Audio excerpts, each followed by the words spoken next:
L'émission Bonjour Côte-du-Sud, une présentation d'Uniprix Santé, 79 de la Fabrique Montmagny. Uniprix Santé, là où le mot professionnalisme prend tout son sens. Un accueil toujours chaleureux et un service de proximité est accordé à notre précieuse clientèle. Entouré d'une équipe dynamique, notre priorité est de bien répondre à vos attentes et à vos besoins. Uniprix Santé vous offre aussi le service de livraison. Propriété de Daniel Lachance, au service de la communauté à l'aide de professionnels de la santé. Uniprix Santé, avenue de la Fabrique Montmagny, 248 55 95. Les Caisses Desjardins de Montmagny-Lillet, fier partenaire de l'émission Bonjour Côte-du-Sud. Les Caisses Desjardins de Montmagny-Lillet, fier partenaire de l'émission Bonjour Côte-du-Sud. Tous ensemble, nous contribuons à faire rayonner des milliers de jeunes. Desjardins, toujours là pour faire briller la jeunesse. Mardi 27 octobre 2020. COVID-19, 61 nouveaux cas confirmés en Chaudière-Appalaches. Place d'émigration, 55% des Manimontois sondés sont en faveur d'une relance du projet. Palmarès des écoles du Journal de Québec, école secondaire Louis-Jacques Cazot de Montmagny est en baisse. Bernard Généreux dépose la pétition I-2943 en appui aux ostéopathes du Québec. Les lauréats de l'édition virtuelle du Gala Prestige Desjardins sont désormais connus. Tous les détails de ces nouvelles dans un instant.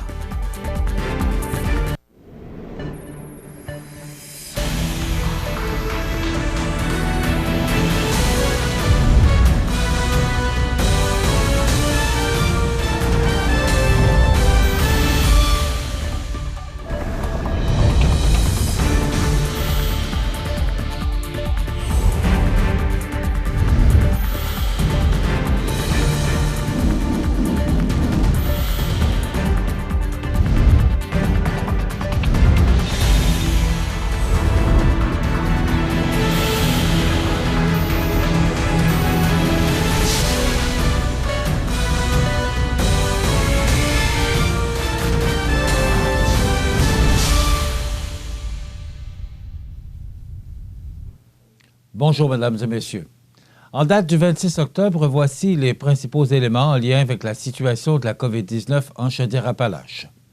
Il y a 61 nouveaux cas confirmés en Chaudière-Appalaches pour un total de 3200 personnes infectées. 43 personnes sont hospitalisées, dont 8 aux soins intensifs. Le total de personnes rétablies est de 2461. 2 décès supplémentaires, le nombre total de décès en Chaudière-Appalaches est maintenant de 59. Une personne décédée résidait au CHSLD privé conventionné Chanoine-Audet et l'autre personne décédée provient de la communauté de la MRC de la Nouvelle-Beauce.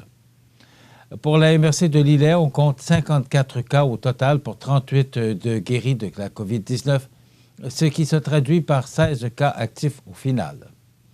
En ce qui concerne la MRC de Montmagny, on dénombre 55 cas au total pour 34 guéris, donc 21 cas actifs actuellement. Résumé de la fin de semaine, 24 octobre, 90 nouveaux cas, ainsi que 3 décès provenant de l'Hôtel-Dieu de Lévis. 23 octobre, 91 nouveaux cas, ainsi que 5 décès, dont 3 provenant de l'Hôtel-Dieu de Lévis, 1 de l'hôpital de Saint-Georges et 1 du CHSLD privé conventionné Chanoine-Audet. La direction du CIS de Chaudière-Appalaches et les résidences offrent leurs sincères condoléances aux familles et aux proches de ces personnes et leur font part de leur soutien dans cette épreuve. Voici les cas de COVID-19 selon les endroits de la région de Chaudière-Appalaches.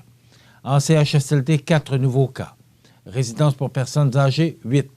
Autres milieux d'hébergement, 7. Autres milieux de soins, 5 cas. École, 16. Entreprise, 42. Et les activités sociales et loisirs, 5 cas. À l'hôpital de Saint-Georges, on dénombre 11 cas actifs chez les usagers et 13 chez les travailleurs, ainsi que 3 décès cumulatifs.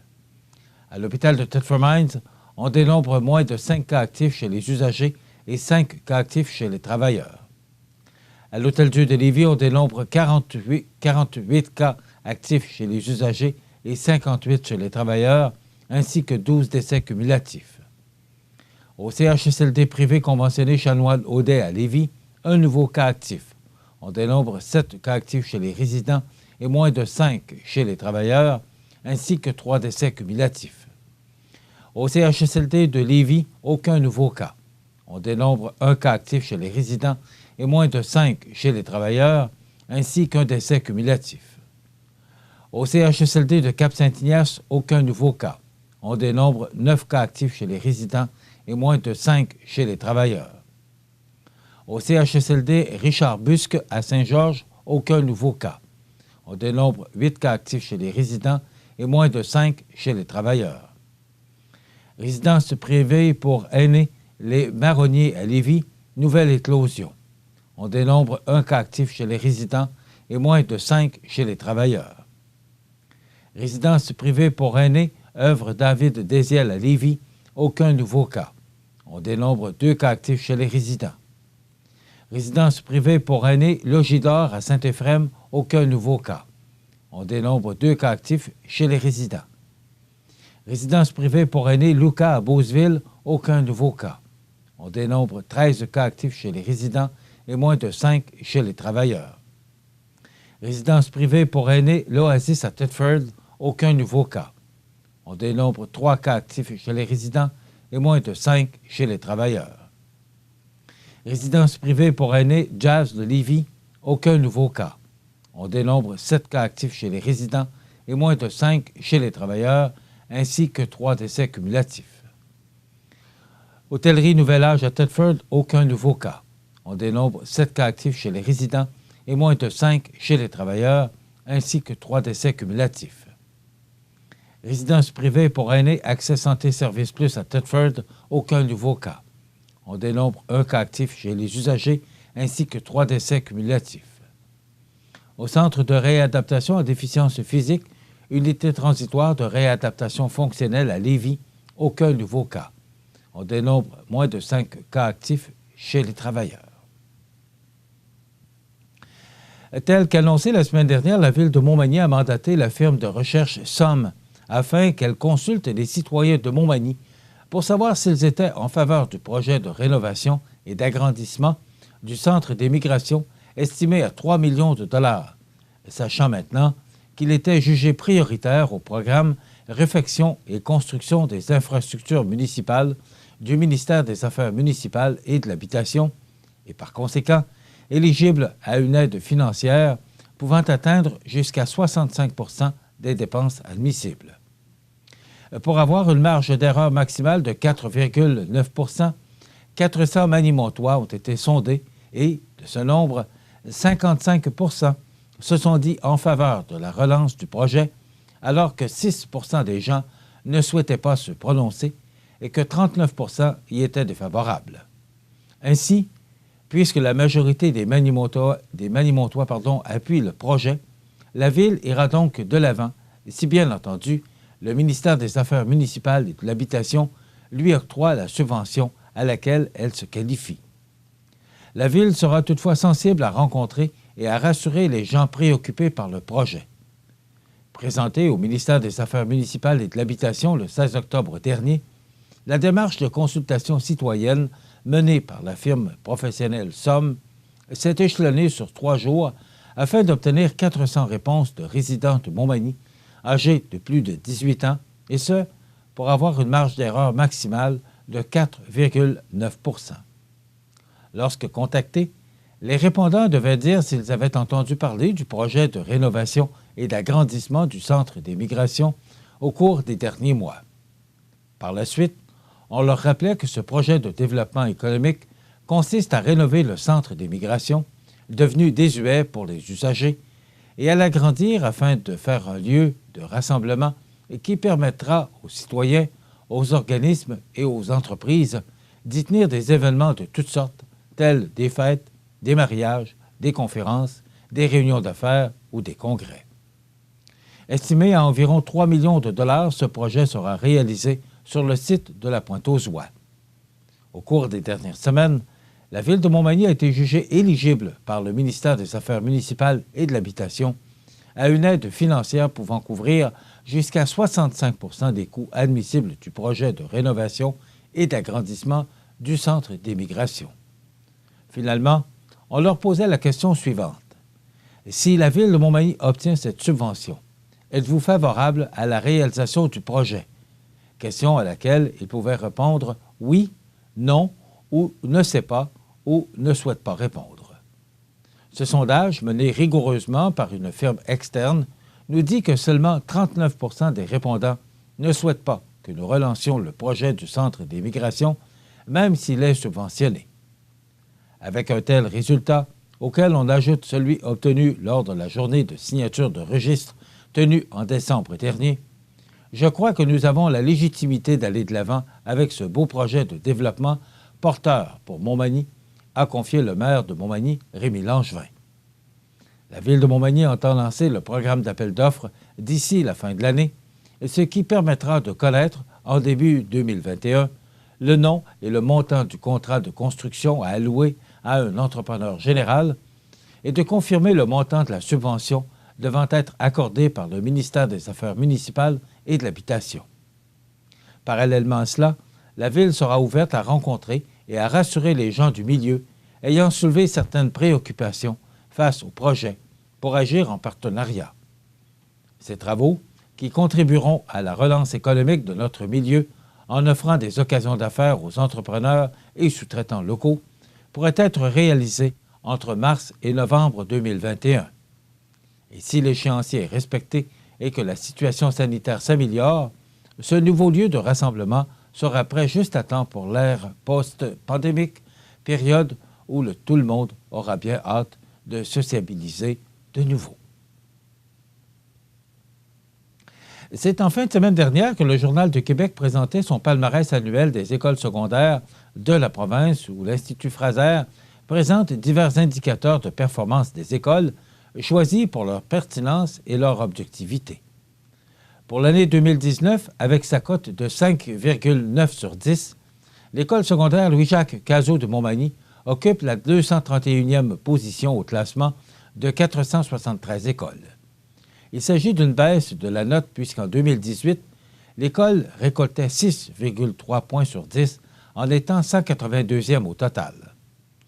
Il faut toutefois admettre que l'école performe beaucoup mieux que les années précédentes puisqu'en 2016, Cazot récoltait 4 et 4,2 en 2015.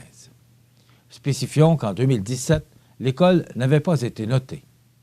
Ainsi, toujours selon le Journal de Québec, des 728 étudiants et étudiantes de Louis-Jacques Cazot, 17,2 % sont en retard pour leur âge et 25,5 % éprouvent des difficultés d'adaptation ou d'apprentissage.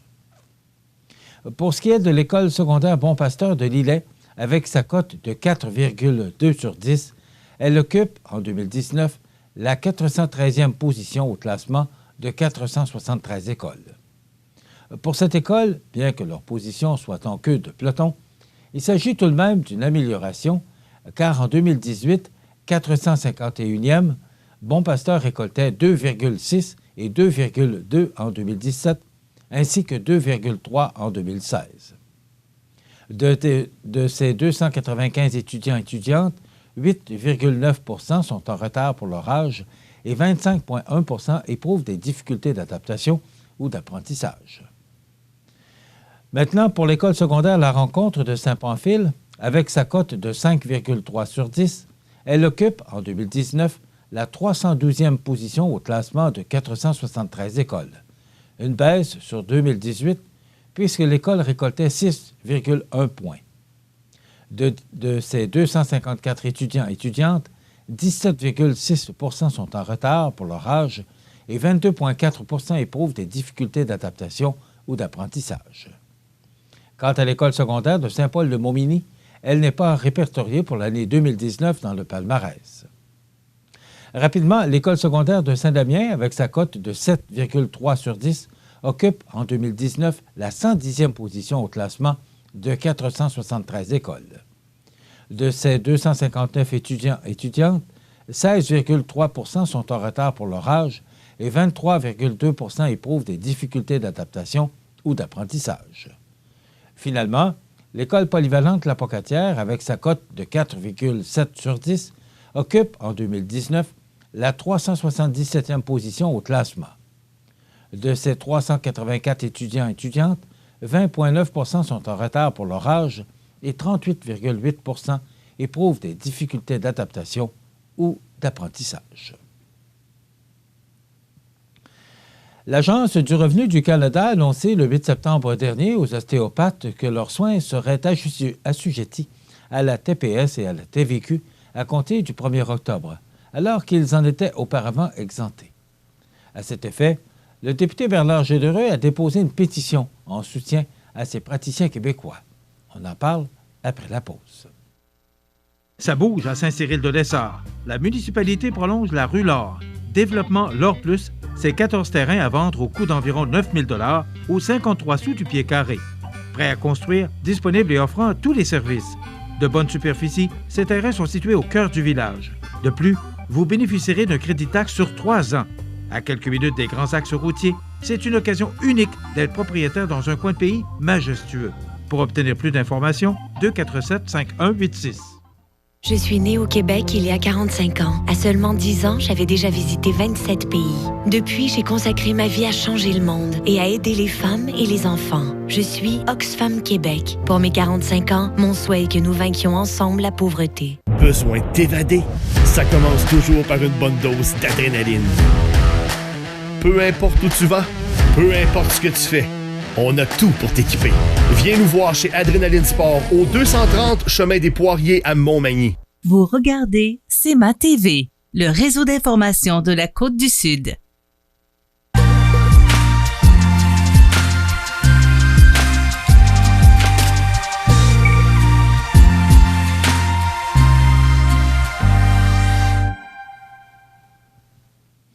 La pétition E-2943, déposée par le député de la circonscription de Montmagny-Lillet-Kamouraska-Rivière-du-Loup, Bernard Généreux, a été mise en ligne le vendredi 23 octobre et portée à l'attention de CEMA TV Nouvelles le lundi 26 octobre 2020. Cette pétition demande à la ministre du Revenu national de surseoir immédiatement à l'imposition de taxes sur les soins ostéopathiques offerts au Québec.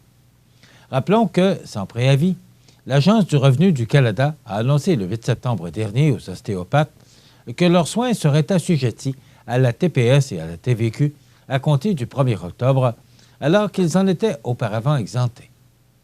C'est d'ailleurs le 9 octobre dernier que le député Généreux a interpellé le gouvernement à ce sujet lors de la période de questions à Ottawa.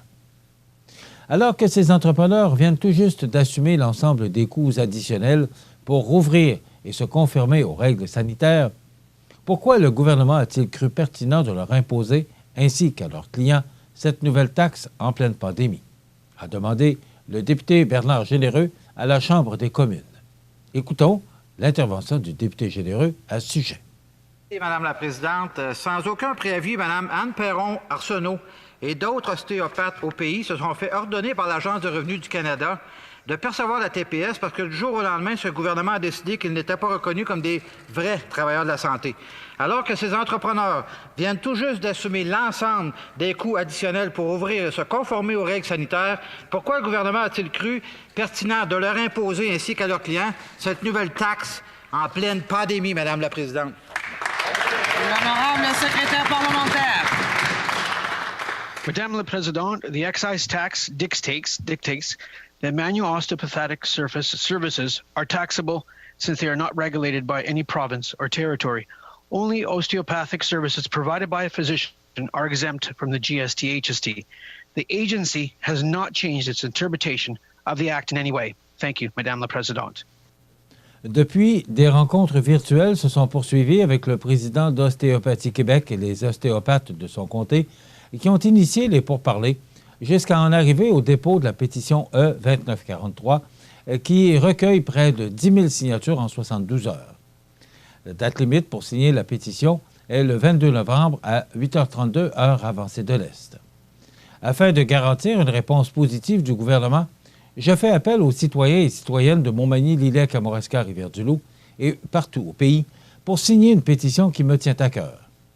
Le but est que l'ostéopathie, qui est un soin de santé selon le gouvernement du Québec, soit également reconnue par le fédéral comme un service essentiel en cette période de pandémie et que des milliers d'usagers ne soient pas pénalisés financièrement dans leur accès aux soins de santé prodigués par les ostéopathes, affirme Bernard Généreux.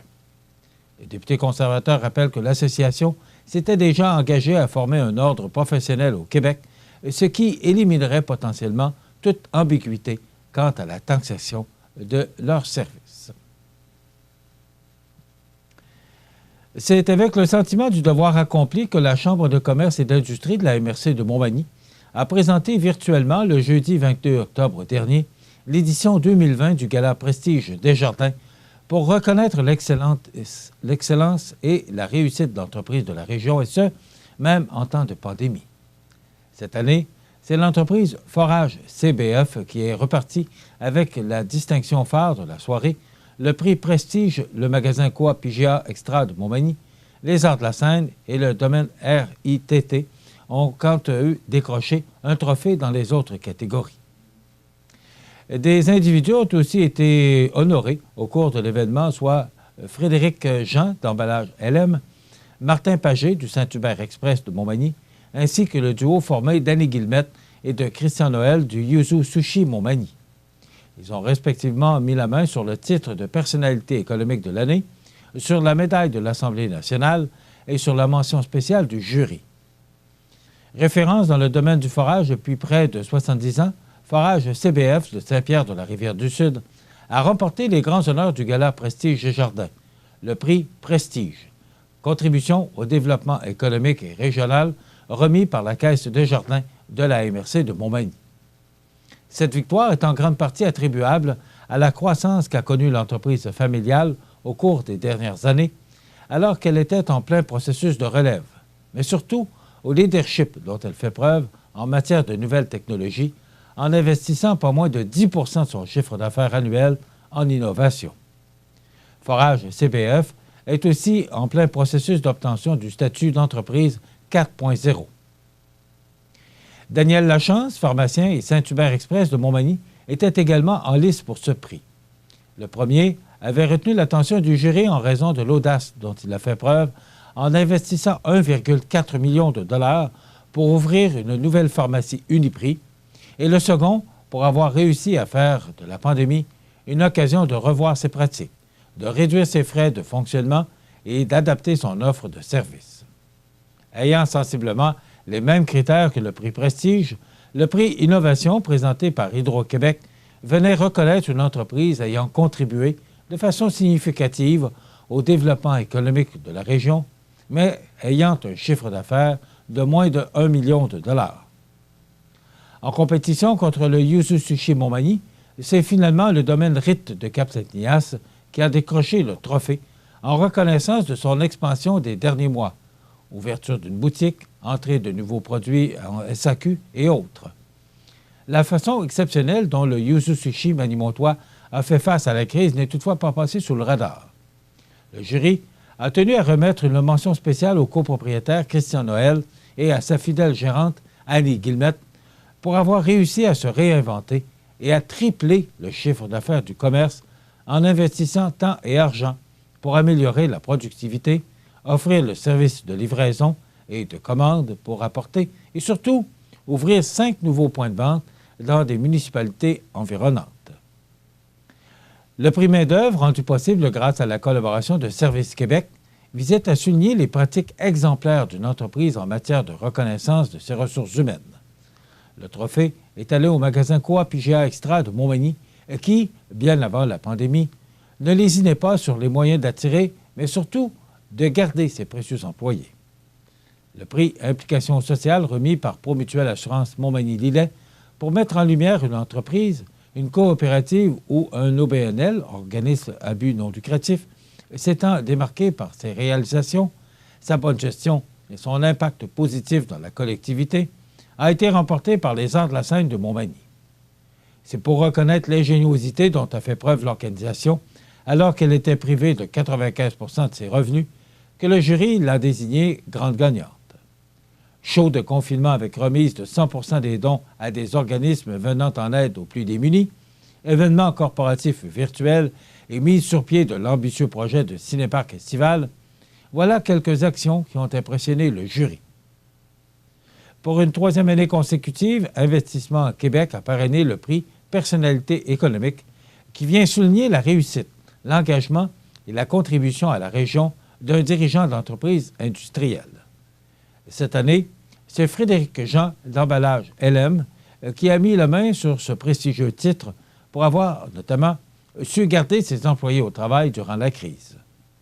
La députée ministre de Côte-du-Sud, Marie-Ève Proulx, a de nouveau cette année profité du gala Prestige Desjardins pour remettre une médaille de l'Assemblée nationale.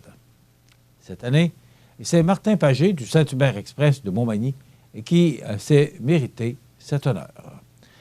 Alors, on félicite tous les gagnants et tous les récipiendaires de ces prix, bien mérités d'ailleurs. Voilà ce qui complète notre bulletin d'actualité pour aujourd'hui. Si vous avez des nouvelles à nous transmettre, vous pouvez le faire en communiquant avec notre salle des nouvelles au 88 241 13 13, poste de 26. Ou encore, vous pouvez nous écrire à nouvelles@cmatv.ca. Ou vous pouvez nous suivre comme plus de 13 700 personnes le font maintenant sur la page Facebook de cmatv.ca.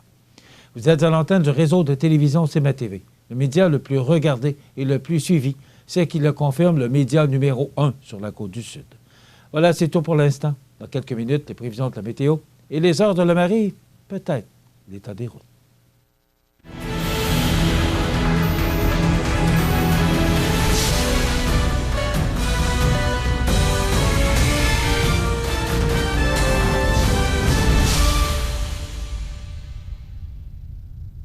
Les Caisses Desjardins de Montmagny-Lillet, fiers partenaires de l'émission Bonjour Côte-du-Sud. Les partenaires suivants sont fiers de s'associer à cette portion de notre programmation. La maison de ta fille, ça te plaît? Elle m'a donné la chambre de mon petit-fils. Il est pas très content. Alors, t'aimes la chambre? Écoute, je voulais pas que ça se passe de cette façon. Je veux juste récupérer ma chambre! Moi, j'accepterai pas ça, Peter. J'exigerai de récupérer ma chambre ou je déclarerai la guerre. Déclaration de guerre. Rendez-moi ce qui m'appartient ou faites face aux conséquences.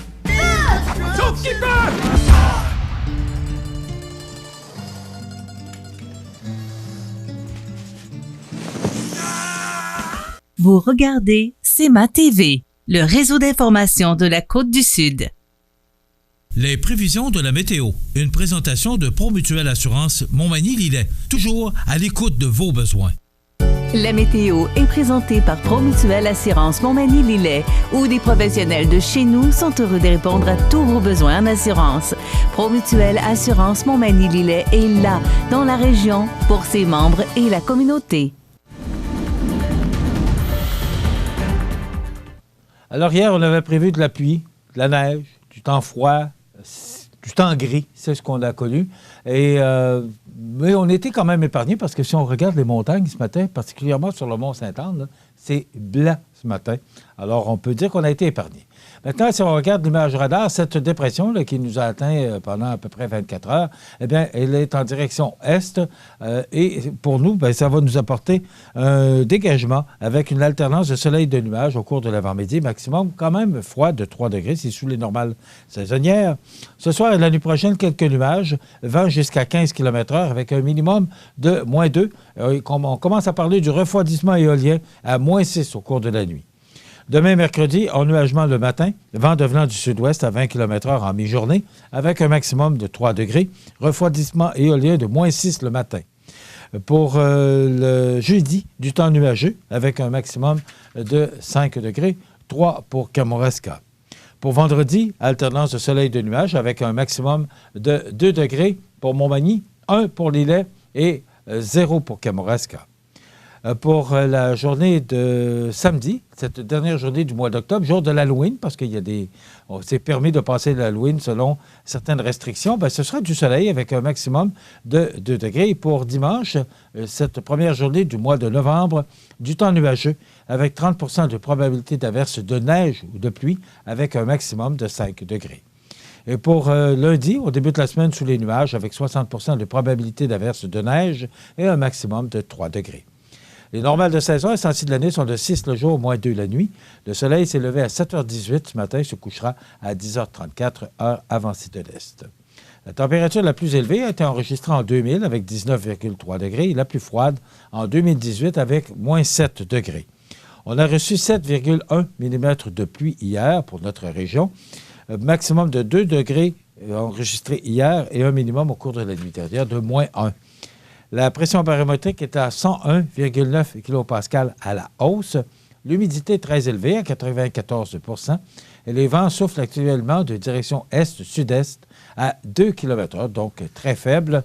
Il fait 2 degrés avec du soleil. On a de fréquents passages nuageux, mais il tente et il réussit à faire quelques percées à travers cette masse nuageuse. Donc, on voit ce décor, et ce n'est pas chez nous parce que pour l'instant, on n'a pas de neige, mais il semble qu'au sud de notre région, il y a de la neige.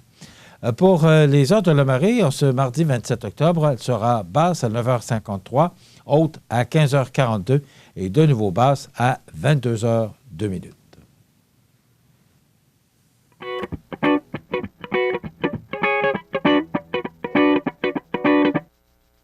Alors, l'état des routes, bien, simplement vous mentionnez qu'on a reçu de la neige quand même passablement du côté sud de notre région.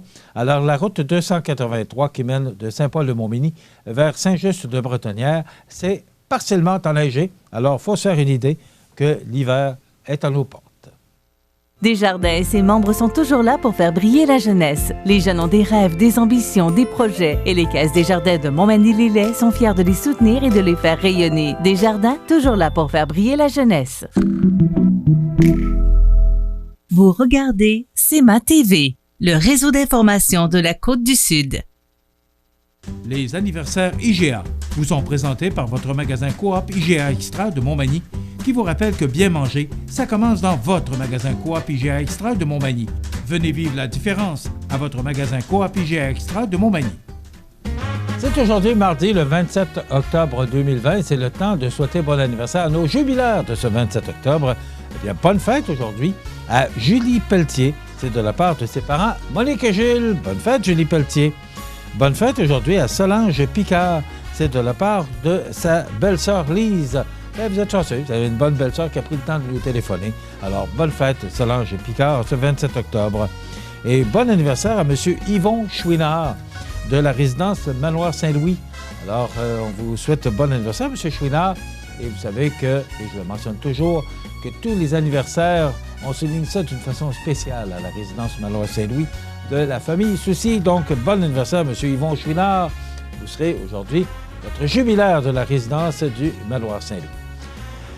Sur la scène nationale, maintenant, c'est l'anniversaire d'un auteur, compositeur, interprète du Québec, Jean du Pays. Alors, bon anniversaire, M. Gilles Vigneault, aujourd'hui 92 ans, M. Vigneault. Donc, bon anniversaire.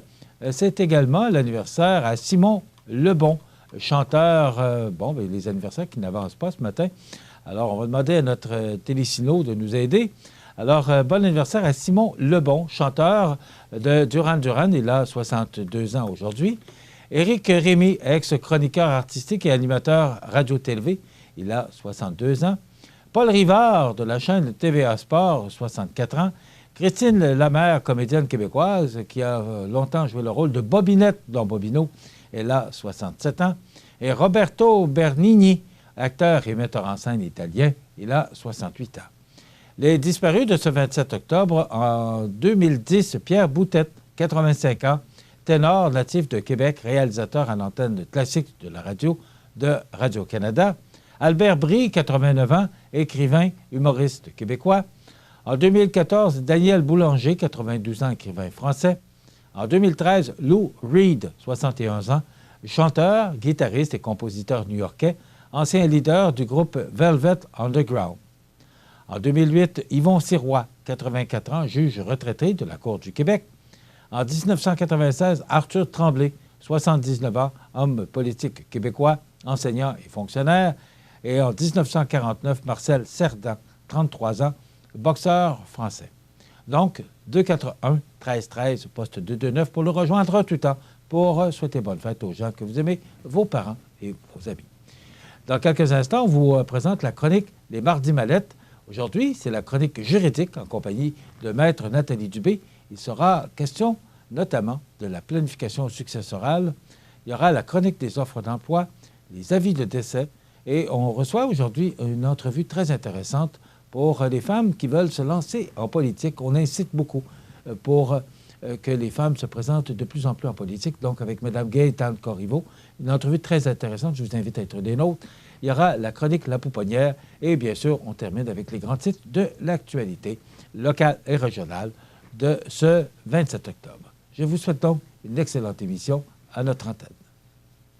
Si vous avez des belles ventes et pas une scène dans le compte de banque, c'est probablement que vous payez du long terme avec du court terme. L'agilité financière, c'est important en période de crise. Parlez-en à votre CPA.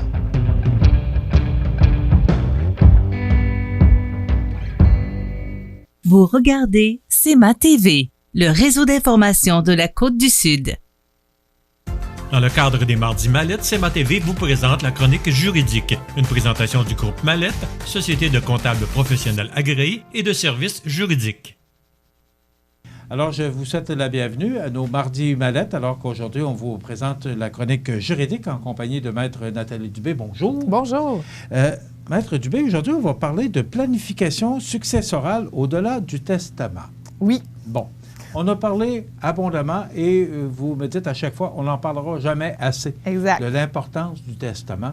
Est-ce que les gens réagissent? Est-ce que les gens comprennent l'importance du testament? Oui, mais par contre, il va falloir toujours en parler. C'est sûr que comme notaire, nous avons l'impression de toujours parler de la même chose, mais c'est important parce qu'il y a encore quand même 50% des gens qui n'ont pas de testament de fait. Et là, aujourd'hui, la chronique que je veux vous apporter, que oui, le testament existe pour la planification successorale, mais il faut regarder plus large que ça aussi. Il y a plein d'aspects que ça l'implique lorsqu'on veut préparer notre décès, donc comment nos biens vont être distribués après notre mort et qu'est-ce qu'on veut laisser. Je vous demanderais de définir planification successorale d'un notaire ou d'une notaire, pardon. Vous voyez ça comment? C'est quoi la planification successorale pour vous, pour bien que nous, on comprenne bien? Là. La planification successorale, c'est, on va regarder l'ensemble des aspects qui vont se passer après votre décès. Donc, autant au niveau de l'organisation de vos funérailles. Donc, c'est les préarrangements funéraires. C'est sûr que le notaire ne fait pas ça, mais on va vous référer aux résidences funéraires et tout ça. Autant, qu'est-ce qu'on va inclure dans votre testament? Et ce qu'on va inclure dans votre testament, nous amène à regarder plusieurs choses. Nous amène à regarder votre bilan, vos avoirs et vos actifs, vos passifs. Ça nous met à regarder aussi les impôts. Donc, c'est les éléments que je vais vous parler, des impôts au décès. C'est quoi l'impact des impôts à notre décès? On va regarder vos assurances vie, donc parce que ça a un impact aussi sur votre succession. On va regarder aussi votre état matrimonial. Si vous êtes marié, célibataire, divorcé, conjoint de fait, séparé, donc tout ce que vous voulez. On se souvient de la chronique sur les états civils qui était assez rigolote, bien c'est encore ça. Et on va regarder aussi si vous êtes en entreprise, de quelle façon vous détenez votre entreprise. Est-ce que c'est des actions? Est-ce qu'une entreprise individuelle? Est-ce que c'est une société en nom collectif? Est-ce qu'il y a une convention d'actionnaires? Et même, comme particulier, est-ce que vous avez une convention entre conjoints de fait? Est-ce qu'il y a des impacts reliés au décès?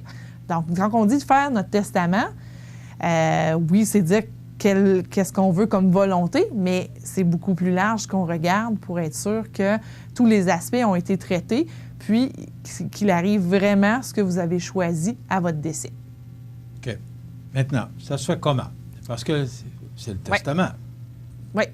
Alors, la conclusion, c'est le testament. Là, dans le testament, on dit exactement tout ce qu'on veut avoir. Oui, c'est ça. Donc, dans le testament, première chose, oui, au niveau des aspects funéraires et tout ça, on en parle. On peut laisser une clause générale qui dit que notre liquidateur, donc celui qui va régler notre succession, va s'organiser avec ça. Mais de plus en plus, les gens font leur préarrangement funéraire, ce qui est quand même un beau cadeau à laisser à ceux qui restent, parce que ces choix-là se font souvent dans l'émotion aussi, et on n'est pas tant au courant du budget également du défunt versus les frais funéraires à engager. Donc, c'est important de réfléchir à ça si on est prêt d'aller vers notre résidence funéraire pour planifier justement nos funérailles et s'assurer aussi que c'est les choix que l'on a fait pour ça. Fait que c'est sûr, comme notaire, on peut suggérer d'aller les faire, mais on ne vient pas les gérer dans votre testament. OK. Mais moi, on est en période de pandémie. Oui. La question qui me vient à l'esprit, c'est admettons qu'on ne puisse pas, les funérailles, respecter, à cause de la pandémie, respecter les demandes du défunt. Qu'est-ce qui se passe dans un cas comme ça? Parce qu'il y a un testament qui demande. C'est ça. Bien, le testament, souvent, on va référer avec quelle résidence funéraire vous avez fait vos préarrangements. Puis là, c'est eux qui vont gérer cet aspect-là, là, comment ça se réalise en pandémie, puis tout ça. Je pourrais pas m'avancer plus. Mais on peut déroger un peu, même si c'est écrit? Oui, bien, les volontés funéraires, il y a eu une jurisprudence il y a 2 ans de ça, où est-ce que la famille ne voulait pas respecter le contrat avec la résidence funéraire. Et la résidence funéraire a porté ça devant la Cour, et la Cour a dit que c'était un contrat et que ça devait être respecté, donc par la famille. Donc, c'est le litige qui a été porté à la Cour. Est-ce qu'il y a eu des répercussions par la suite dans la pratique au niveau des résidences funéraires? Là, j'ai pas l'information ce matin. Mais ça, vraiment, tout l'aspect funéraire, c'est par les résidences que l'on passe. Moi, je vais seulement, dans le testament, venir référer avec quelle résidence vous voulez faire affaire ou vous avez déjà pris vos préarrangements.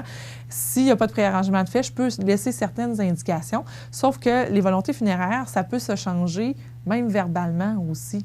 Donc, je peux décider d'avoir écrit dans mon testament que je vais être incinérée, mais si je change d'idée en cours de route, je n'ai pas nécessairement changé mon testament vu que c'est plus des volontés, mais là, avec la jurisprudence, on voit que c'est un contrat. Donc, il faut faire attention. Et tout ça, c'est pour ça qu'on réfère de plus en plus à ce que les gens aient refaire leur préarrangement funéraire officiellement avec la résidence.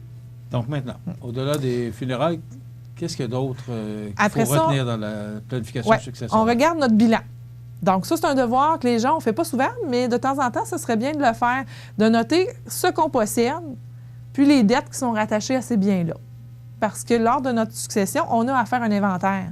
Donc, savoir les biens qui sont possédés et les dettes. C'est pas obligé d'être à jour tous les jours, mais au moins, aux quelques années, faire un bilan. Parce que chaque bien est traité différemment lors du décès. Lors du décès, on est réputé avoir vendu tout ce qu'on avait. Donc, si j'ai une maison, un chalet, un 4 roues, un skidoo, un Winnebago, des placements, je suis réputé des REER, je suis réputé à mon décès avoir vendu tout ça. Fait que c'est ça qui fait déclencher l'impôt au décès. Des fois, ça a des grosses répercussions, des fois, ça n'en a pas du tout. Donc, ça dépend de quelle façon on détient nos biens. Fait que c'est pour ça que je veux dire aux gens aussi, de toutes les discussions là, de mon beau-frère, ma coiffeuse me dit, puis je n'ai réglé des successions, puis j'ai jamais vu ça, je comprends pas pourquoi le notaire vous a dit ça. Mais chaque personne est unique. Personne n'a la même femme, personne n'a le même mari, personne n'a la même maison, personne n'a les mêmes enfants, personne n'a le même Winnebago, personne n'a le même chalet, même condo, même immeuble à logement. Donc, chaque personne est unique. Chaque cas est particulier. C'est ça. Donc, moi, je peux avoir beaucoup d'impôts. Je peux détenir une maison, un chalet, et le couple à côté, même chose, mais mettons, monsieur à la maison, madame un chalet. Moi, je peux avoir beaucoup d'impôts, puis le couple à côté avoir 0 impôt. Donc, ça dépend de quelle façon nos choses sont organisées de notre vivant. Mais est-ce que vous avez à intervenir? Bien, quand on fait la planification, qu'on fait votre testament, on regarde ça. Donc, on regarde de quelle façon vous détenez vos biens. Qui les détient aussi? J'ai déjà eu un couple, justement. Madame possédait le chalet, monsieur possédait la maison. Puis au niveau des impôts, il y a des choix qu'on peut faire qui font en sorte qu'il y a moins, justement, d'imposition. Fait qu'eux, je vais vous annoncer des bonnes nouvelles. Mais quelqu'un qui détient en copropriété ou détient seul une maison, un chalet, il y en a un des deux qui va être imposable sur le gain en capital. Donc, ça, il faut regarder ça. Aussi, au niveau de vos placements, dépendamment de la façon que vous les détenez, s'ils sont enregistrés ou pas, l'impôt n'est pas pareil au décès. S'ils sont enregistrés, on est réputé les avoir toutes sorties la même journée. Donc là, l'impôt passe parce que c'est un véhicule de notre vivant où est-ce qu'on a retardé le paiement de l'impôt. Tandis que si j'ai un placement qui est non enregistré, bien, à chaque année, je paye l'impôt sur les intérêts que ce placement-là me rapporte. Donc, au décès, c'est la même chose. Je vais payer l'impôt sur la dernière année d'intérêt que le placement a fait. Donc, c'est vraiment très différent dépendamment de comment on possède, de quelle façon on possède nos biens. On regarde aussi les assurances-vie. Les assurances-vie, très important de regarder qui sont les bénéficiaires. Parce qu'une assurance-vie, c'est traité en dehors du testament. Ce n'est pas assujetti au testament. Donc, s'il y a un bénéficiaire désigné dessus. Donc, si moi... Et ça, vous allez le faire en planification? Oui, en planification, en entrevue pour la rédaction. Oui. Oui. Puis, si vous n'avez pas la réponse, souvent, on vous demande d'amener vos polices, d'amener vos changements de bénéficiaires. Si vous n'avez pas la réponse, on va communiquer avec la personne qui s'occupe de vous en matière d'assurance, qui va peut-être faire en sorte qu'on va reviser. Vous allez revoir aussi votre façon d'être assuré. Donc, si moi, j'ai mis mes enfants mineurs bénéficiaires de mes assurances-vie, et que je décède et qu'ils sont encore mineurs, là, c'est sûr qu'il ne se passera pas ce que j'ai voulu, là. Parce que s'ils reçoivent plus que 25 000 pendant qu'ils sont mineurs, il va devoir avoir un conseil de tutelle qui va surveiller papa, qui va gérer l'argent. Et si je ne suis plus avec papa et que je ne veux pas que papa gère l'argent, mais là, je suis morte, je ne peux plus rien faire. Donc, il faut que vous ayez nommé une personne. Il faut l'avoir prévu avant, il faut s'assurer de faire tomber le produit de l'assurance dans le testament et que là, dans le testament, je suis venue créer une administration ou une fiducie qui fait en sorte que l'argent de mes enfants va être administré par une personne que j'ai choisie. Donc, ça, c'est super important. Ou même chose, si j'ai prévu mon assurance vie, je me suis dit, je prends une petite assurance, ça va payer mes frais funéraires, mais que j'ai mis un bénéficiaire dessus, bien, ce bénéficiaire-là, il n'est pas obligé de payer mes frais funéraires avec. Il peut se faire un beau petit voyage dans le Sud, bien là, on ne peut plus, là, mais petit voyage dans le Sud, petit voyage en Europe, puis pas payer mes funérailles. Donc ça, c'est super important de regarder nos assurances, de quelle façon on a nommé nos bénéficiaires, et s'il n'y en a pas, bien là, ça tombe dans notre testament et tout ça. Il faut faire attention aussi au niveau des assurances parce que sur la plupart des formulaires, tout ça, c'est marqué fiduciaire. Puis les gens pensent qu'ils ont nommé quelqu'un qui va administrer l'assurance. Mais ça, au Québec, ce n'est pas valide, cette ligne-là, dans les assurances. C'est fait pour... Puis des compagnies d'assurance, c'est pas nécessairement seulement québécoises, là, ils agissent partout dans le monde, partout au Canada. Et dans les autres provinces, on peut nommer un fiduciaire d'assurance vie, mais pas au Québec. Donc, c'est toutes des petites nuances. Puis vos courtiers d'assurance connaissent ces règles-là, là, vous guident aussi lorsque vous prenez vos assurances-vie. Ça fait beaucoup de choses à penser, hein? Oui. Est-ce que c'est tout le monde qui pense à ça? Ou c'est le notaire qui, au moment du testament, ou comment? Dans quel cadre c'est fait la planification successorale? C'est au moment où est-ce que, les gens, là, la décision que vous avez à prendre, c'est de faire votre testament.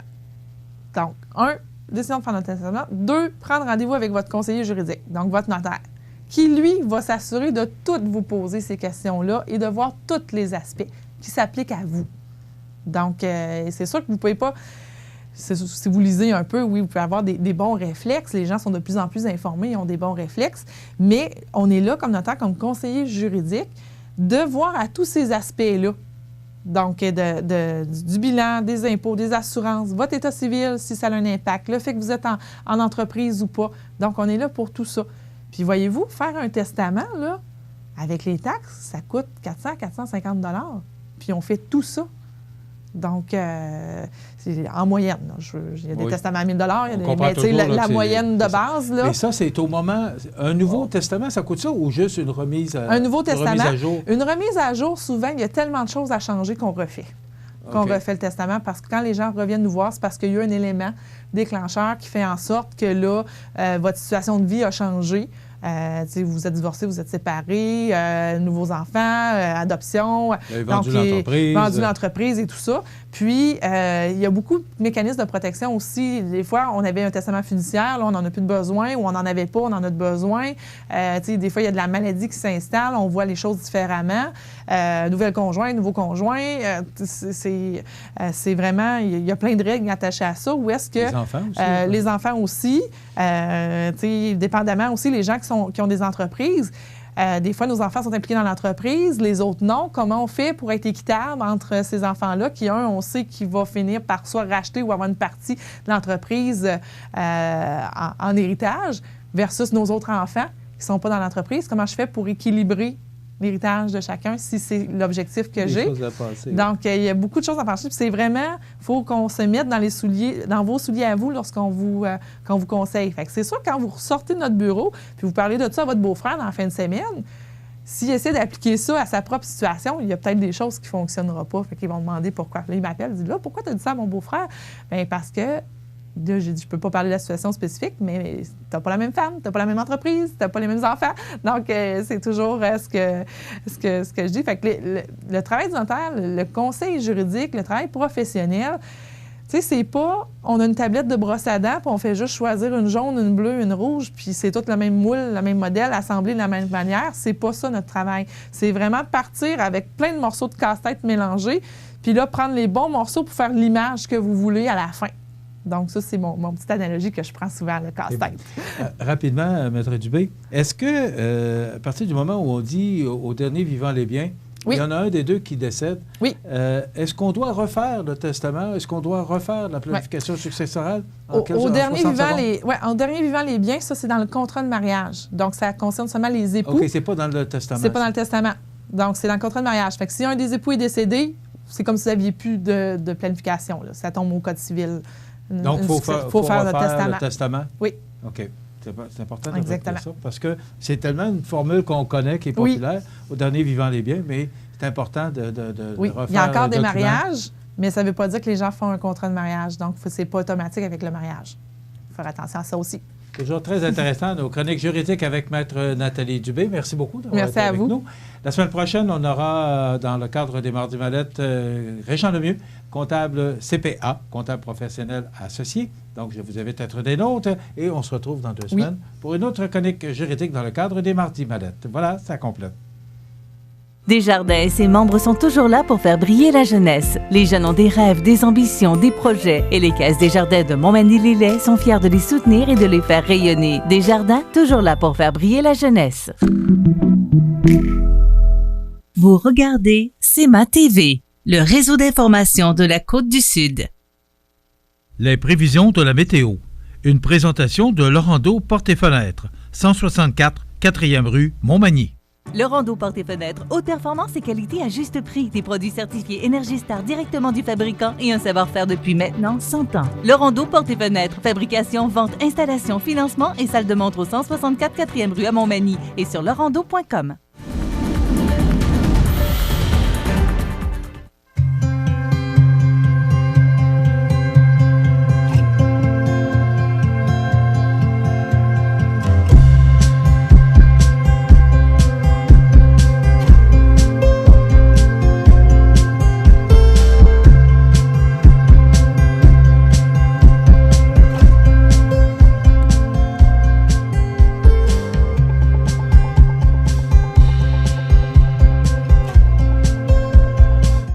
Chronique des offres d'emploi présentée par le Centre d'aide et de recherche d'emploi Montmagny-Lillet, le CAR, organisme à but non lucratif, à Montmagny, Saint-Fabien-de-Panay, Saint-Pamphile et Saint-Jean-Port-Joli, 418-248-9559 ou lecar.ca.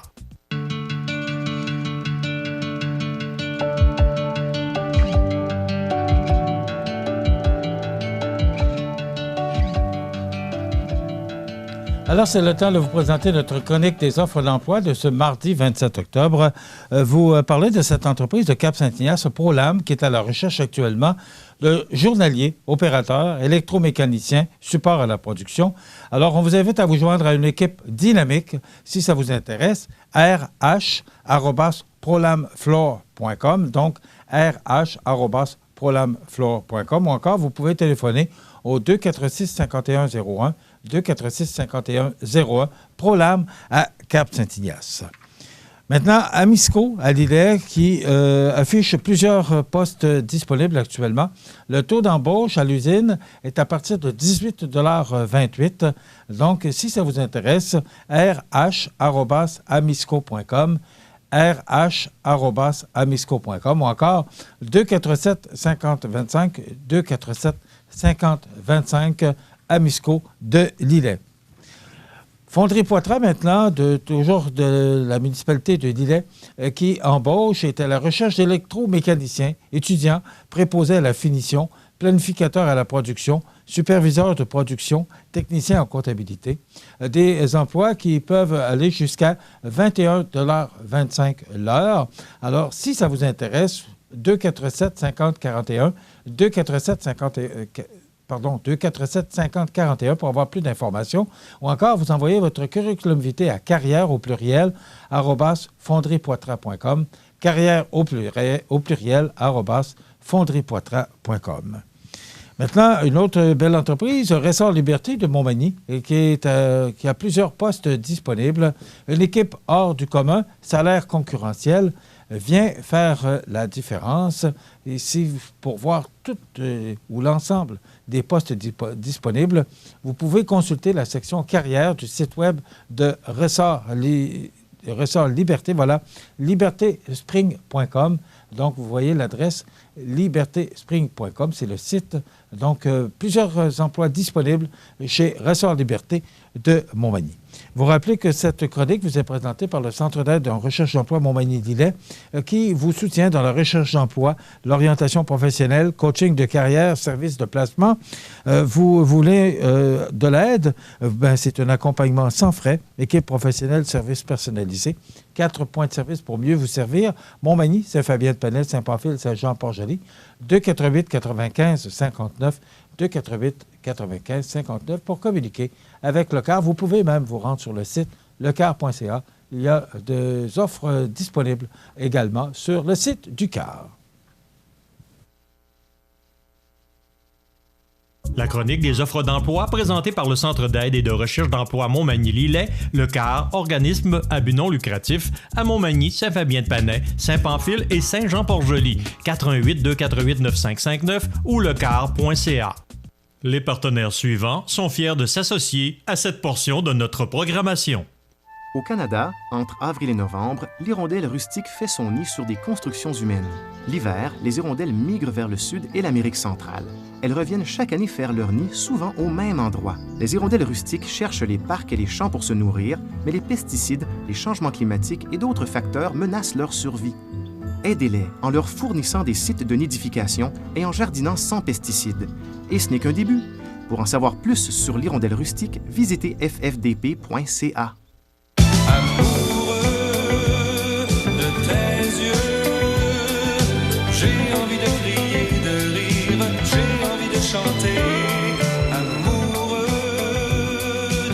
Wow, c'est pas de l'amour, c'est de la sécurité routière. Quand t'es piéton, faut que tu fasses un contact visuel avec les conducteurs avant de traverser. Oh, lâchez-moi avec votre musique.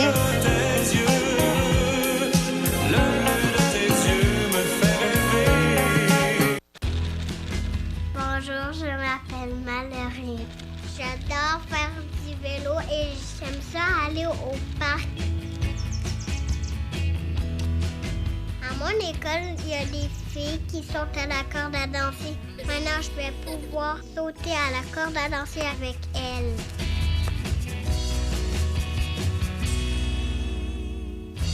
Grâce aux amphithéâtres, je peux faire tout ce que j'aime. Salut, ici Ludovic Bourgeois, porte-parole de la campagne Détrônons le cancer du côlon de la Société canadienne du cancer. Lorsqu'on m'a demandé d'être porte-parole pour une deuxième année consécutive, j'ai pas hésité une seconde. Parce que le cancer du côlon est le deuxième cancer le plus meurtrier au Québec. Mais surtout, lorsqu'il est dépisté tôt, on a jusqu'à 90% de chances de survie, et ça, c'est très positif. Si vous avez 50 ans et plus, parlez donc à votre médecin du test de dépistage qui se fait à la maison. Et si vous êtes plus jeune, faites comme moi, passez le mot. Ensemble, détrônons le cancer du côlon.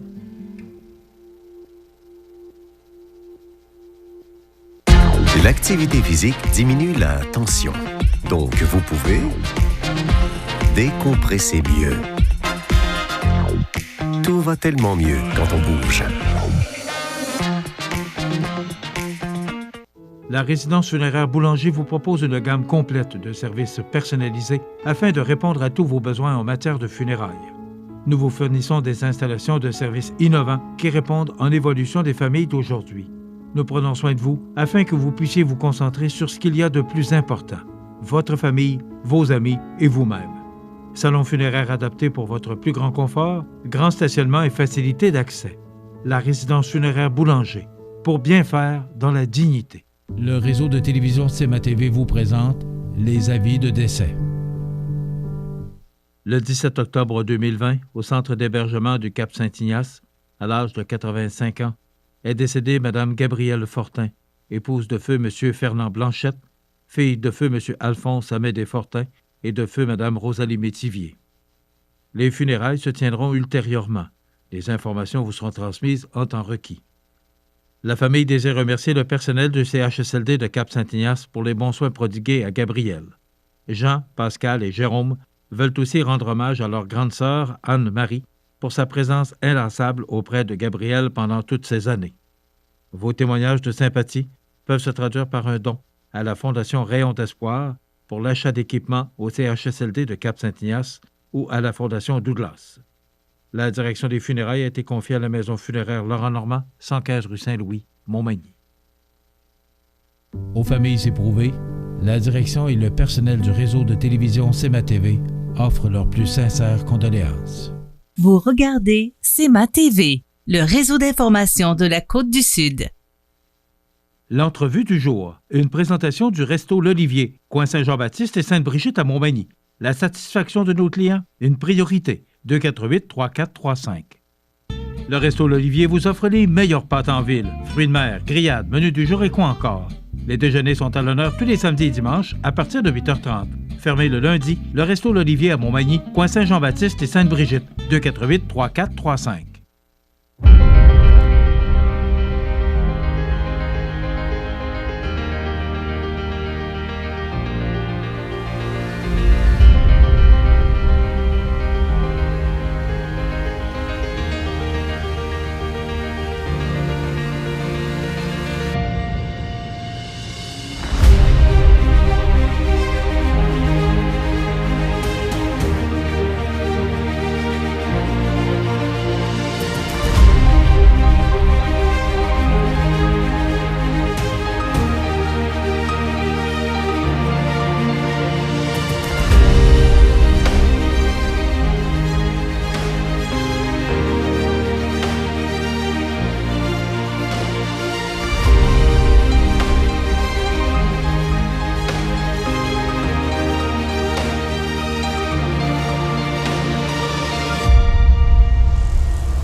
Ma prochaine invitée, c'est Mme Gaëtane Corriveau, qui est politologue et informatique, groupe Femmes, Politique et Démocratie.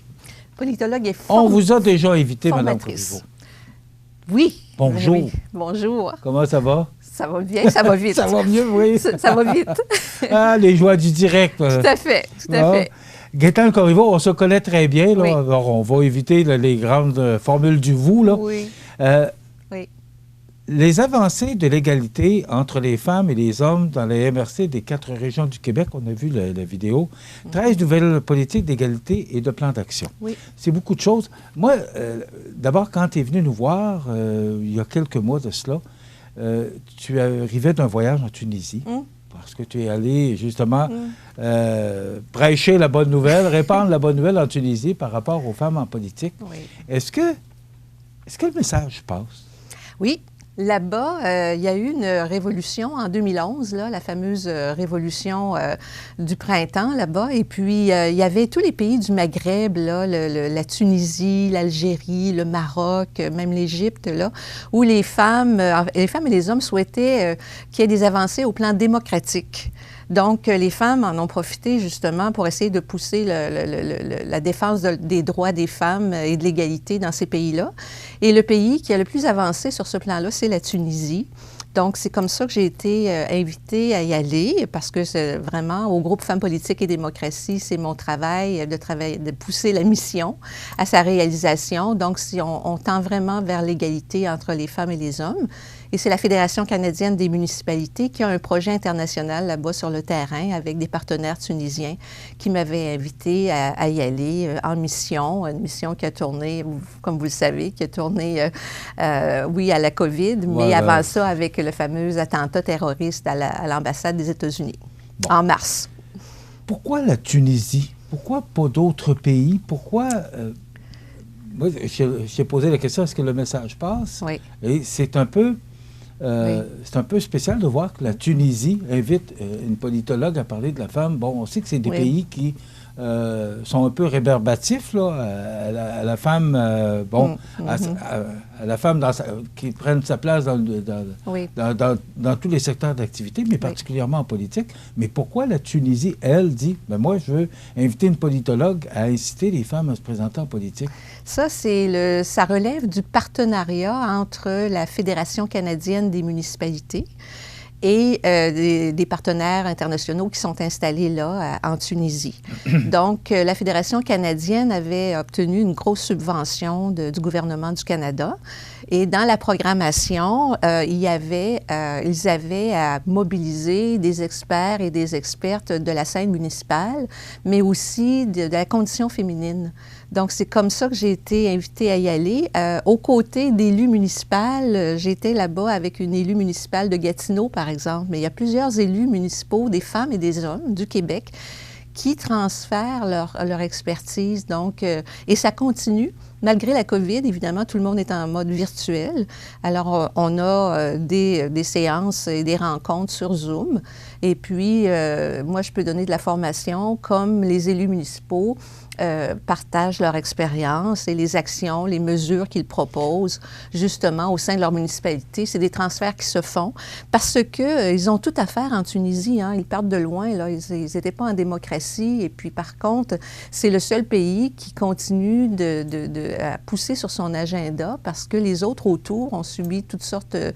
il y a toutes sortes de circonstances qui font en sorte qu'il n'y a pas eu de recul net comme tel, mais ils sont sur pause, alors que la Tunisie continue à essayer d'avancer dans son agenda, dans sa programmation, vers une culture égalitaire.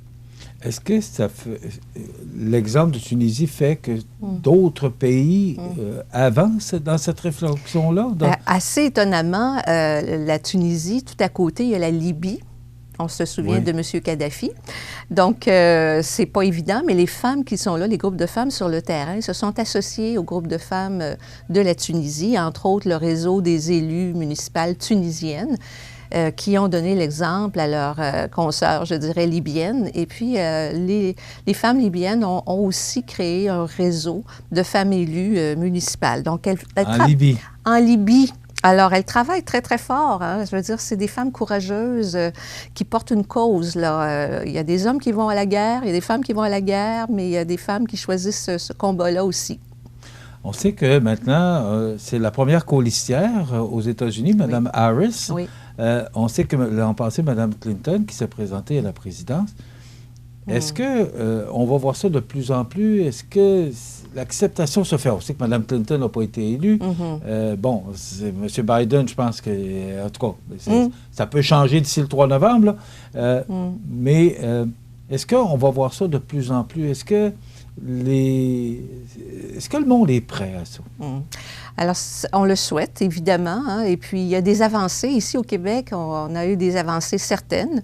Il faut partir, pour voir ces avancées-là, il faut d'abord partir de l'année où les femmes ont obtenu le droit de vote et d'éligibilité. Donc, on est en 2020, mais ça fait pas si longtemps que ça que les femmes ici au Québec et au Canada votent. Dans quelle année? 1940, ici au Québec. Okay. Puis, ça a pris 21 ans avant qu'il y ait une première femme députée à l'Assemblée nationale du Québec. Alors, ça, c'est en 1961. Et il a fallu attendre 1973 et 1976 pour qu'il y ait quelques autres femmes qui entrent. Au tout début, c'était quelques femmes. Et la proportion, la représentation des femmes au sein de l'Assemblée nationale, là, elle a augmenté aux dernières élections provinciales. Et on en est contente, mais il n'y a rien d'écrit au plan législatif. Donc, on peut vivre des reculs comme on en a vécu dans les années précédentes. Il y a eu des avancées, des plateaux, des reculs, donc de la stagnation, tant au provincial qu'au fédéral. C'est pour ça qu'au groupe Femmes politiques et démocratie, au niveau provincial, on milite pour, on souhaite que ce soit inscrit dans la loi, qu'il y ait une obligation de parité dans les candidatures, qu'il y ait un nombre égal de femmes qui se présentent dans toutes les circonscriptions au Québec. Ça, c'est pour le niveau provincial.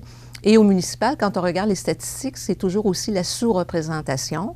Il y a 82 % des postes de maire qui sont occupés par des hommes. Donc, même si on a connu des avancées depuis 1940, on voit bien que dans les instances municipales, provinciales, fédérales, il y a toujours de la sous-représentation, puis on y travaille.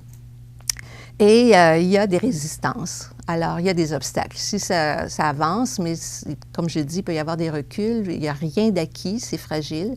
Et il y a des obstacles systémiques, entre autres une culture qui est masculine, il faut le dire, parce que la politique, on n'était pas là, les femmes, pour écrire les règles de la politique. On était dans nos maisons à élever nos enfants. Et ça, ça remonte à l'Antiquité gréco-romaine, donc les racines sont profondes. Alors, il faut d'abord lutter, on cherche à avoir une culture d'égalité. C'est imprégné dans les esprits, on n'a pas les réflexes non plus. Quand on dit qu'on va en politique, il y a deux choses importantes. Il faut avoir l'argent pour y aller, souvent, pour mener une campagne. C'est pas le lot des femmes. Hein? Les femmes ont des inégalités économiques. Et il faut avoir un réseau. C'est extrêmement important aller jouer au golf. Hein? Les hommes ont compris ça bien avant nous. Donc, les hommes, naturellement, de par la place qu'ils occupent dans la société, font du sport ensemble. Il y avait plus de chances d'avoir un réseau que les femmes. Exactement. Puis, ils l'ont compris, puis tant mieux pour eux. Alors, nous, on a compris ça aussi. On a vu comment...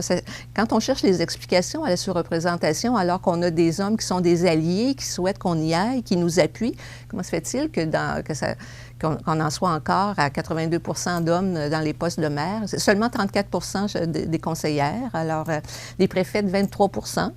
Alors, il y a encore du travail à faire, puis on va être là longtemps. On va parler justement des avancées parce qu'on parle entre les hommes et les femmes dans les 4 MRC du Québec. Là. Il y a 13 nouvelles politiques d'égalité parce que là, il y a des élections qui vont avoir lieu en 2021. Oui. Alors, on va parler de ça pour savoir ce qu'on est rendu aussi. Oui. Alors, on s'arrête quelques instants et on revient avec notre invitée, Mme Gaëtane Corriveau, qui est politologue. Le réseau de télévision CMA-TV est fier de vous présenter La Pouponnière, en collaboration avec votre Jean Coutu de Montmagny, où l'on trouve de tout, même un ami. Santé, beauté, photo. Votre Jean Coutu de Montmagny, c'est tout ça et encore bien plus. Jean Thibault et toute son équipe du Jean Coutu de Montmagny sont fiers de s'associer à CMA TV dans la présentation de La Pouponnière et profitent de l'occasion pour féliciter les heureux parents. Alors, on a 3 petits poupons à vous présenter ce matin. D'abord, Maxence Cloutier, les parents Alexandra Bertrand et Roger Cloutier. Ils sont de Montmagny. Maxence, qui est né le 20 octobre dernier. Donc, félicitations Alexandra Bertrand et Roger Cloutier pour la naissance de Maxence le 21 octobre. Toujours le 21 octobre, Oksana Roy-Bernier. Les parents Christina Roy et Jason Le Bernier, ils sont de Saint-Pierre de la Rivière-du-Sud. Alors, Oksana, qui est née le 20 octobre 2020, donc félicitations aux parents Christina Roy et Jason Bernier pour la naissance d'Oksana le 20 octobre dernier. Le 23 octobre, Romy Letourneau, les parents Audrey Pelletier et Maxime Letourneau. Ils sont de Saint-François de la Rivière-du-Sud. Romy est née le 23 octobre, donc félicitations. Audrey Pelletier et Maxime Letourneau pour la naissance de Romy le 23 octobre dernier. Et les gagnants de la semaine dernière pour le certificat cadeau de 25 $ offert par votre Jean Coutu, Isaac Aymon, les parents Marilyn Rémillard et Pierre-Luc Aymon. Isaac qui est né le 17 octobre, ils sont de Berthier-sur-Mer. Alors, c'est vous qui méritez le certificat cadeau de 25 $ offert par votre Jean Coutu. Et merci à la chronique La Pouponnière, à l'hôpital, aux employés de La Pouponnière. Merci beaucoup pour nous permettre de présenter cette chronique tous les mardis et jeudis. Si vous avez des belles ventes et pas une scène dans le compte de banque, c'est probablement que vous payez du long terme avec du court terme. L'agilité financière, c'est important en période de crise. Parlez-en à votre CPA.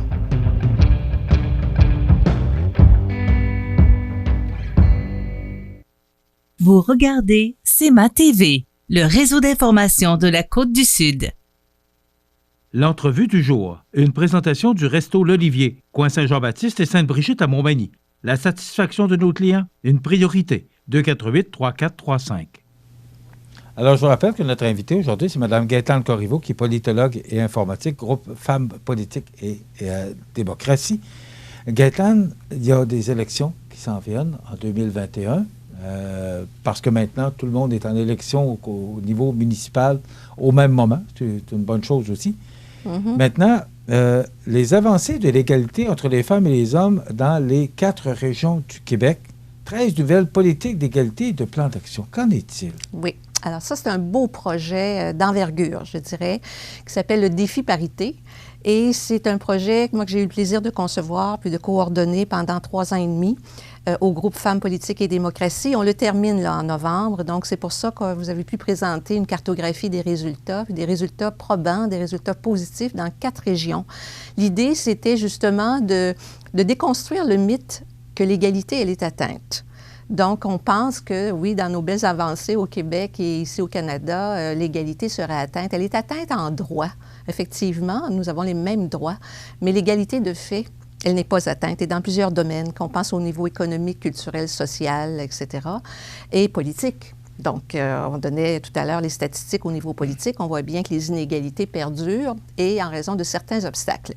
Alors, un des obstacles, c'était la culture en place masculine, comme je dis souvent, parce que les femmes n'étaient pas présentes lorsqu'on a instauré les règles du jeu politique, des systèmes politiques.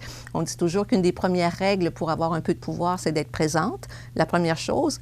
Mais il ne suffit pas d'être présent ou d'être présente. Il faut aussi avoir une qualité de présence, hein? Pas simplement être une plante verte autour d'une table et que ça figure sur un beau CV. Donc, il faut être convaincant, etc., pour faire avancer nos idées. Alors, le défi parité, c'était d'aller vers les MRC. Dans 4 régions du Québec, un projet financé par le gouvernement fédéral, aller dans 4 régions du Québec, inviter les MRC, qui chapeautent, on le sait, les municipalités de leur propre territoire, les inviter à écrire, à élaborer une politique d'égalité sur 3 axes. Alors, vous êtes préfet ou préfète, vous êtes maire ou mairesse et vous assistez, vous siégez au conseil d'une MRC. Donc, on vous a présenté, on a présenté dans 4 régions, dans les MRC de 4 régions, donc en Outaouais, Montérégie, Estrie, Capitale-Nationale, on vous a présenté le défi parité comme étant l'opportunité pour vous d'élaborer une politique d'égalité, mais pas seulement un discours, des beaux principes, mais surtout que ce soit accompagné de mesures, de plans d'action. Et c'était sur une base volontaire. Donc, le train est parti. Il y a des MRC qui ont emboîté le pas et ils ont adopté leur politique d'égalité, des plans d'action. C'est en marche et c'est mis en œuvre. D'autres, il y a des circonstances qui faisaient en sorte qu'ils n'étaient pas prêts. Mais comme je dis, on veut pérenniser le projet parce que ça a été un beau succès. Alors, on invite toutes les MRC du Québec. Il y en a 87. Là, on en a quand même 13 qui ont accepté d'emboîter le pas. Mais j'ai déjà une demande pour les Laurentides où il y a 8 MRC. Donc, on veut pérenniser, puis on souhaite que ce soit tout le territoire du Québec qui adopte des politiques d'égalité. Dans ces politiques-là, comme je dis, il y a des actions qui sont posées selon différents axes. Alors, au niveau de la gouvernance, ça touche évidemment la composition des comités, des conseils de la MRC. Donc, à chaque fois qu'il y a un comité qui est créé, qu'on essaie de penser à ce qu'il y a une parité de représentation et une diversité aussi, une inclusion. C'est pas juste qu'il y a des hommes et des femmes de façon paritaire, mais qu'il y a une diversité. Si sur votre territoire, vous avez différentes communautés culturelles, mais qu'on pense aussi à les inviter dans un but d'égalité. Alors ça, c'est une chose. Et puis, il y a d'autres actions qui sont du côté de l'embauche d'une MRC. Si la MRC, c'est un employeur. Donc, quand il procède à des offres d'emploi, bien, lorsqu'il y a, par exemple, un poste et pour les travaux publics, mais qu'on ne pense pas à faire un affichage, vous êtes en communication, donc qu'on rédige le communiqué ou l'affiche pour inviter les gens à postuler, que ce soit pas, qu'on vise pas simplement des hommes, parce qu'on sait maintenant qu'il y a des femmes qui occupent des métiers non traditionnels. Et au niveau des services, donc chaque fois qu'une MRC offre un service, qu'elle pense à l'impact de sa décision, de sa politique, de son projet sur les femmes et sur la population en général. Parce qu'on se rend compte, par exemple, lorsqu'on adopte un budget, que ce soit au niveau municipal ou au niveau d'une préfecture, qu'il y a des postes budgétaires qui favorisent davantage les hommes que des femmes ou les petits garçons plutôt que les filles. Alors qu'on pense aux loisirs, des fois, on va mettre beaucoup de sous pour l'aréna, pour le soccer, pour des sports, pour des aménagements, des structures qui sont plus souvent offertes aux garçons qu'aux filles. Mais là, pour diversifier tout ça, si on pense à la sécurité, par exemple, ici, on est dans une petite ville sécuritaire, mais il y a d'autres endroits où c'est moins sécuritaire. Donc, on peut suggérer que certains passages moins éclairés deviennent plus éclairés pour favoriser la sécurité et le passage des femmes à certaines heures du jour, etc. Il y a une foule d'actions, en tout cas, il y a une centaine d'actions qui peuvent être mises en place selon différents axes. Et lorsqu'on pense aux élections municipales de l'an prochain, évidemment, lorsqu'on pense à la gouvernance, c'est un des axes. Bien, on souhaite qu'il y ait de la formation, qu'il y ait des activités de promotion pour inviter les femmes à se lancer. Mais c'est une chose de s'y lancer, les femmes y vont de plus en plus. Et par contre, la deuxième étape, c'est de s'y maintenir. Parce que là, il y a autre chose qui se passe au niveau municipal et il y a des mouvements. Il y a un mouvement actuellement au Québec qui rassemble des femmes et des hommes élus qui dénoncent le milieu toxique que peut être un conseil municipal. Et ça ne se voit pas toujours. Parfois, c'est derrière des portes closes, mais ça amène beaucoup de femmes à démissionner, de ne pas faire un deuxième mandat. Parce que, justement, ce qui se passe dans la société en général est reproduit au sein d'un conseil municipal ou d'une instance décisionnelle comme une MRC, par exemple. Alors, vous voyez, l'égalité entre les femmes et les hommes, elle n'est pas atteinte. Il y a toutes sortes de violences encore qui se manifestent. Je suis un peu surpris, Gaëtane, de ce que tu me dis. Ah oui? Parce que c'est pas ce qu'on s'imagine. Non. Même les ouvertures de poste, tu parlais des ouvertures de poste dans les MRC. Il me semble qu'aujourd'hui, c'est dans notre esprit, c'est clair, c'est que s'il y a une ouverture de poste, ça s'adresse autant aux femmes qu'aux hommes. Oui. C'est pas ce que je comprends. Bien, il y a plusieurs MRC, justement, où, dans leur politique d'embauche, ils le font très bien. Et on retrouve beaucoup de femmes, souvent, qui sont là. Ça, c'est pour maintenir. Quand je dis on peut vivre des reculs, les acquis sont fragiles. Donc ça, c'est un axe qui a été quand même soulevé, maintenu, parce qu'on veut consolider ces acquis-là et qu'on continue ces avancées-là et que ce soit maintenu, parce que ça peut basculer et ça peut, selon différentes circonstances. Alors, on voit juste avec la COVID, présentement, l'impact, ça a été bien documenté par l'INRS, l'Institut national de recherche scientifique, que l'impact est plus grand chez les femmes que chez les hommes. Souvent parce que, s'il y a deux revenus dans la famille, dans le ménage, souvent c'est l'homme qui a un revenu supérieur à celui de la femme. C'est évident que c'est celui-là qu'on va privilégier et puis la femme va écoper dans le sens que, pour la conciliation travail-famille ou si elle a la possibilité de faire du télétravail ou s'il y a une perte d'emploi, c'est elle souvent, c'est documenté et c'est elle qui en subit les conséquences. Donc, c'est ce genre de circonstances-là qui font en sorte qu'on peut connaître des reculs et qu'on peut basculer. Donc, c'est la même chose par rapport aux statistiques de représentation électorale entre les femmes et les hommes. Et par rapport au milieu toxique que peut représenter une instance municipale, provinciale ou fédérale, on l'a vu au provincial comme au fédéral, de l'intimidation vécue par des femmes. Les hommes aussi en vivent, mais peut-être le dénoncent moins, mais commencent à s'ouvrir, commencent à le dénoncer. Et là, au niveau municipal, il y a un mouvement qui a été créé par, au départ, un groupe de 8 femmes qui étaient isolées, puis en se parlant durant l'été ou en voyant des revues de presse, se rendre compte qu'une ou l'autre vivait de l'intimidation ou une violence politique ou de l'ostracisme. Ça se manifeste de façon subtile parfois au sein d'un conseil, derrière des portes closes. C'est pas devant l'Assemblée publique que ça se passe. Ça peut se passer aussi. Je vous donnerai un exemple probant tout à l'heure. Mais c'est souvent derrière les portes closes. Et on y travaille. Alors, l'exemple que je voulais vous donner, ça s'est passé à Saint-Aimé-des-Lacs, où la mairesse siégeait au conseil municipal en pleine séance publique. Un conseiller était en désaccord avec la décision et l'orientation de sa politique ou de sa décision. Et au moment où elle voulait faire un point d'ordre avec son maillet, donner un petit coup, alors le conseiller était debout, il lui a enlevé le maillet des mains puis l'a lancé dans la salle. Et ça, c'est sur YouTube, vous pouvez retrouver ça. C'est pour ça que je vous en parle. Mais c'est intéressant. Moi, je pourrais vous garder encore des heures et des heures parce que c'est un sujet tellement intéressant. Mais on doit s'arrêter. On doit s'arrêter. Mais vous êtes toujours la bienvenue quand vous avez des nouvelles à venir ou encore des gestes ou peu importe, des activités qui se font par rapport à ça. Vous êtes toujours la bienvenue. Gaétane Corriveau, politologue et informatique, groupe Femmes, Politique et Démocratie. C'est toujours intéressant de vous avoir. Merci beaucoup. Et je suis formatrice et non pas informaticienne. Oui. Oui. Alors, merci beaucoup. Correction apportée. Oui, merci Michel. Beaucoup. Voilà, Gaétane Corriveau. On s'arrête dans quelques instants, du moins le temps qui reste pour les grands titres de l'actualité.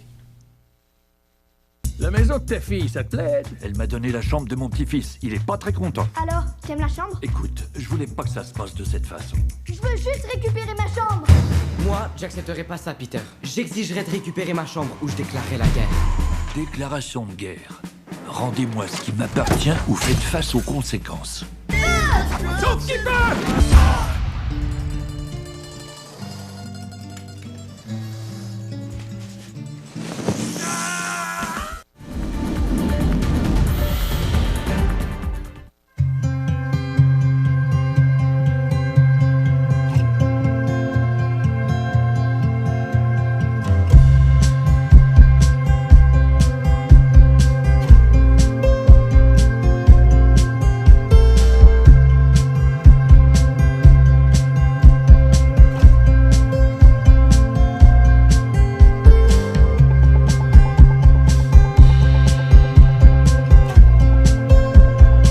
Vous regardez CEMA TV, le réseau d'information de la Côte-du-Sud.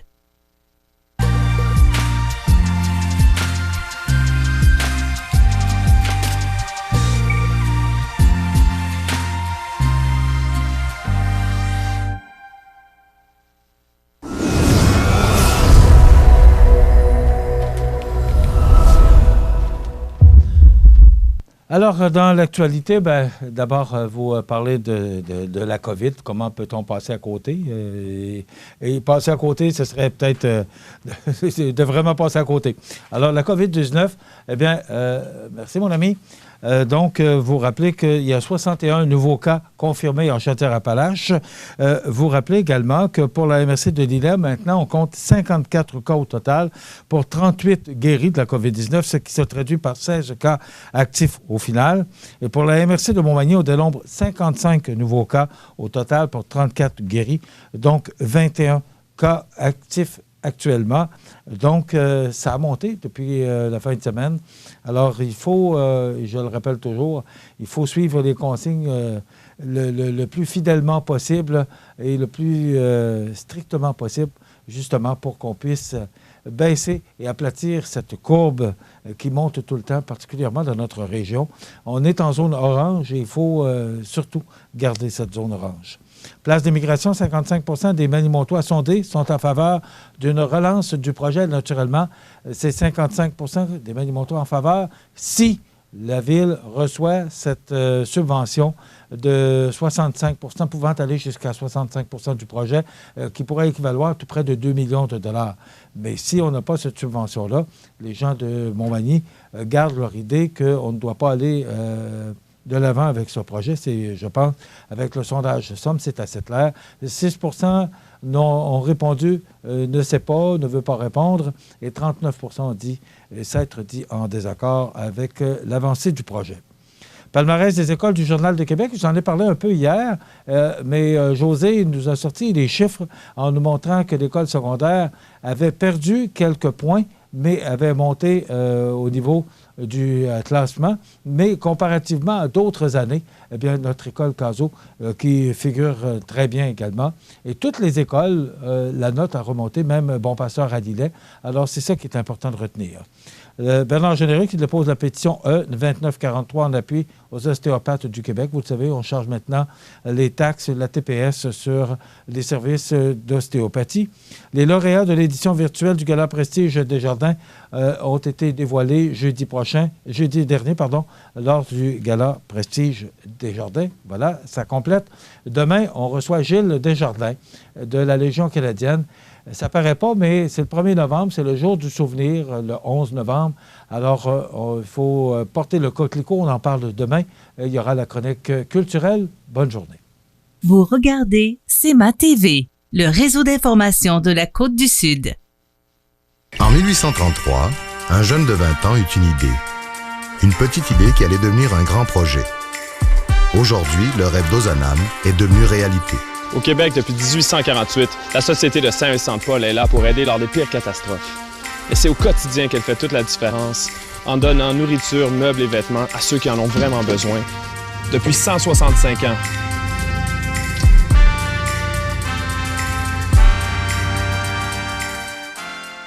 L'émission Bonjour Côte-du-Sud, une présentation d'Uniprix Santé, 79 de la Fabrique Montmagny, au service de la communauté, 88 248 55 95.